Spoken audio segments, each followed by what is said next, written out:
What are some tips for adding more fruit to our diets? For fruit, ideally, we would consume 2 or maybe 3 servings per day.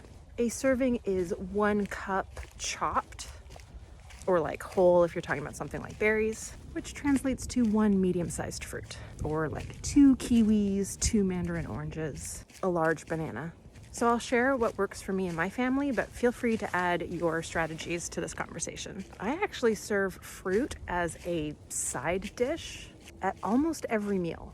So for example, at dinner, there's almost always some kind of fruit on the table. Grapes or melon usually. I typically finish my meal with fruit, but I just serve it with dinner. So my kids, who are teenagers now, still just kind of put a bunch of grapes on their plate right when they sit down and eat it alongside everything else. Lunch is kind of the same. Fruit is just there and on the side. I'm more likely to grab an orange or an apple for lunch, and packed lunches always include a piece of fruit.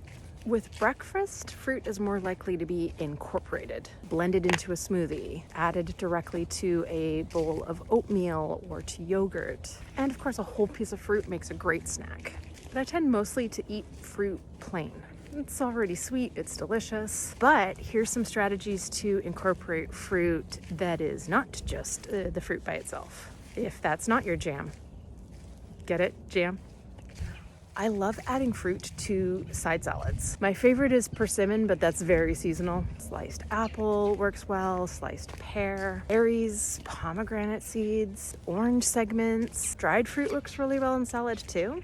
I really love the combination of fruit with like a more peppery green like arugula, and then a tangy dressing like a balsamic vinaigrette. Add something like nuts or goat cheese. Yum.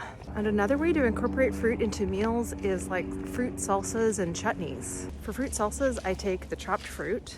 I've made it with berries, with citrus, like grapefruit or orange segments. I've made it with mango, and I add a little bit of lime zest and juice, some sliced red onion or green onion, and cilantro if you don't have this aubergine, obviously. A little salt and pepper, and then serve that with meat or fish. It's delicious. And chutneys are kind of like a savory jam. Lots of recipes for different ones online. Also good with meat or fish. Sure, fruit salsas and chutneys would be good with tofu too. And speaking of jam counts. Just be aware that most jam has a fair amount of added sugar. And we want to keep added sugars to no more than 10% of our total calories. And while not as good as whole fruit, juice also counts. With juice, we want to limit to about 1 5-ounce glass per day, which is the equivalent of those 2 to 3 servings of fruit. So again, that's what works for me and my family. We all enjoy pretty much all fruit, so that definitely makes it easier for us. I hope this gave you some inspiration for incorporating more fruit into your diet, and if nothing else, permission to keep it simple.